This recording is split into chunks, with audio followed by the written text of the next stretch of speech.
With the new Odyssey film bringing this ancient name back into view, one question comes with it. Why was Odysseus lost for 10 years? Before he ever tried to sail home, before the storms, the monsters, and the wrath of the gods, there was a war that burned for 10 years. The city was Troy, the poem was the Iliad. And without the Iliad, that journey is only half the story. The war wound comes first, the road home comes after.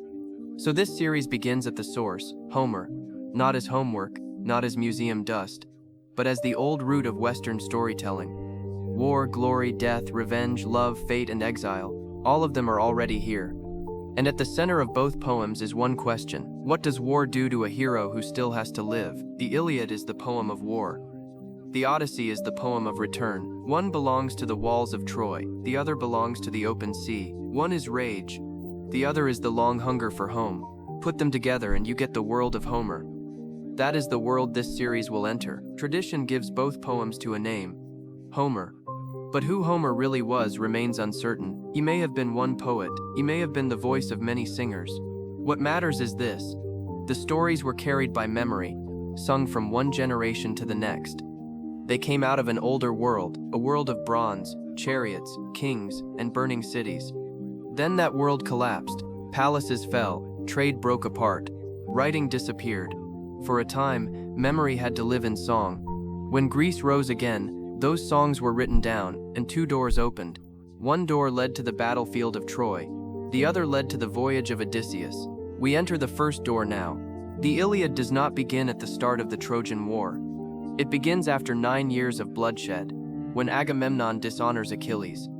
He takes Briseis from him, and Achilles answers with rage. The strongest warrior in the Greek army walks away from the war. Without him, the Greeks begin to die. One man's wounded pride becomes an army's disaster. That is the brutal hook of the Iliad. It is not simply asking who wins the war. It is asking what glory costs. When honor is wounded, when a friend falls, when death comes close, what does a hero choose? Achilles is fire, brilliant, proud, and dangerous. His anger lights the whole poem. But Troy is not just scenery. Inside the city are fathers, wives, children, and old men. Hector stands on the walls knowing he may die. Still, he goes out to fight, because behind him is his home. That is why the Iliad still hurts. The enemy is not a monster. Victory is not clean. Every piece of glory has a price. Then comes the Odyssey. If the Iliad is fire, the Odyssey is the sea. The war is over. Troy has fallen. Odysseus has won. But winning the war does not bring him home. He blinds the Cyclops and earns the hatred of Poseidon. For 10 years he is driven from island to island. So the Odyssey is not just an adventure story.